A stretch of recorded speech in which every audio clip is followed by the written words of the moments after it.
Welcome to Devasena అభిరుచులు. ఈరోజు మనము మటన్ గోంగూర కర్రీ చేసుకుంటున్నామండి.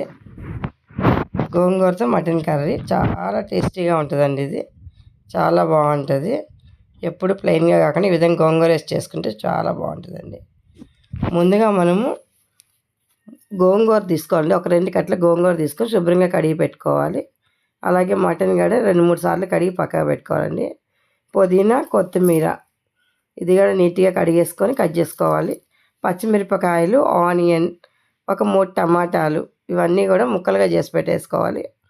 స్టవ్ మీద కుక్కర్ పెట్టి కుక్కర్లో ఆయిల్ వేసి మనం గరం మసాలా వేసుకోవాలండి. ముందు హోల్ గరం మసాలా కొంచెం వేసుకొని పచ్చిమిరపకాయలు, ఆనియన్ కూడా వేసేసి బాగా వేపుకోవాలి. ఇవి కొంచెం వేగాలండి.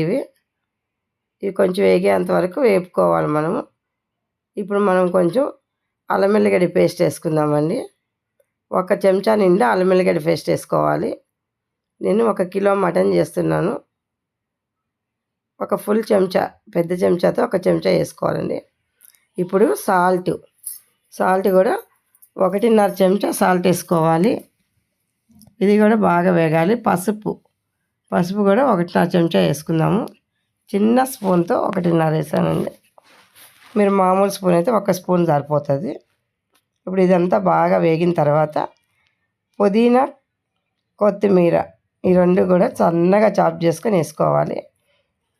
ఎంత సన్నగా అయితే అంత సన్నగా కట్ చేసుకోండి. ఇవన్నీ కూడా ఉడికిపోతాయండి మంచిగానే. మటన్ ఉడికే లోపల అన్నీ బాగా ఉడుకుతాయి. ఇప్పుడు టమాటా ముక్కలు 3 టమాటాలని ముక్కలుగా కట్ చేసి పెట్టుకొని అవి కూడా వేసేసుకోవాలి మనం. ఎందుకంటే మనం గోంగూర వేస్తున్నాం కాబట్టి టమాటాలు కొంచెం తక్కువ వేసుకుని సరిపోతుంది. ఇప్పుడు మనం ఇవన్నీ కొంచెం టమాటా మగ్గేంత వరకు వేపుకొని ఇప్పుడు సన్నగా కట్ చేసి పెట్టుకున్న గోంగూర కూడా మనం వేసేసుకోవాలండి. ఇప్పుడు నీట్గా ఒలుచుకొని కడిగి పెట్టుకొని సన్నగా కట్ చేసి పెట్టుకున్నాము.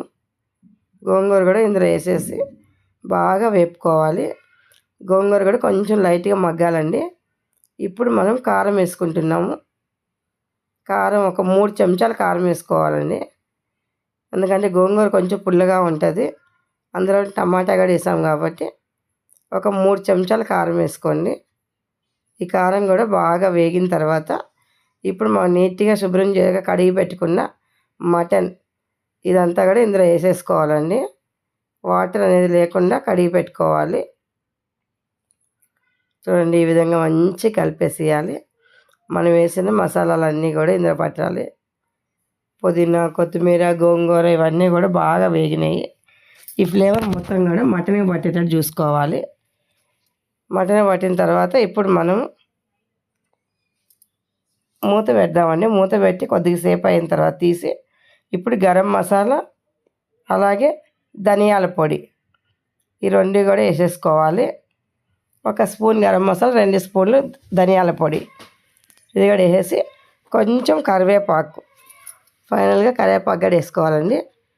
కరివేపాకు కూడా వేసి బాగా ఇది కూడా బాగా కలిపేసుకోవాలి.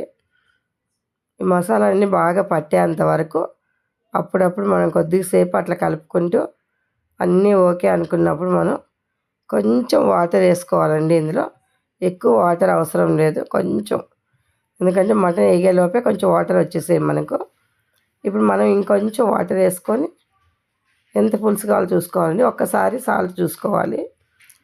చూసుకునేసి మూత పెట్టేసి విజిల్స్ పెట్టుకోవాలండి.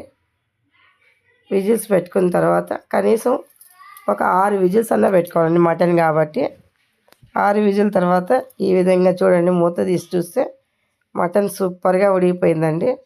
మంచి కలర్ఫుల్గా ఉంది. ఆయిల్ చూడండి పైకి బాగా తేలిందండి. అది మటన్ గోంగూర కూడా మంచిగా ఉడికిపోయింది. చాలా బాగా ఉడికిందండి. ఇప్పుడు సర్వింగ్ బౌల్లో తీసేసుకుందాము. చూడండి, ఇది బగారా రైస్లోకి కానీ మటన్లో బగారా రైస్కి కానీ పూరికి కానీ చపాతీకి దేంట్లో తిన్నా సూపర్గా ఉంటుందండి. మటన్ కర్రీ తినని వాళ్ళు కూడా తినేస్తారండి. గోంగూర వేస్తే అంత బాగుంటుంది. గోంగూర వల్ల కొంచెం పులుపు వస్తుంది కాబట్టి మంచి టేస్టీగా ఉంటుందండి. ఇదే విధంగా మీరు కూడా చేసుకొని తిని చూసి ఎలా ఉందో మా కామెంట్స్ పెట్టడం మర్చిపోవద్దండి. Thank you for watching.